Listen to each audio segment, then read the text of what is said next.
বাবা মোবাইলে একটু অ্যালার্ম দিয়ে দে তো, 2টার সময় দিস। এবার চালগুলো যে এনেছে না, ভাত হতে অনেক সময় লাগে।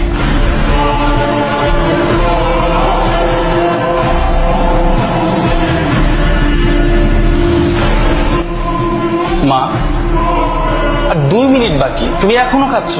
খাচ্ছি বাবা, খাচ্ছি। তাড়াতাড়ি করো।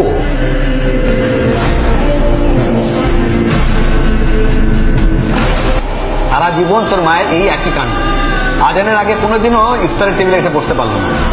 মা, কি করো এখনো? এদিকে আসো তো। আমি খেজুর খেয়েছি তো, বেগুনি করে ভেজে আনি।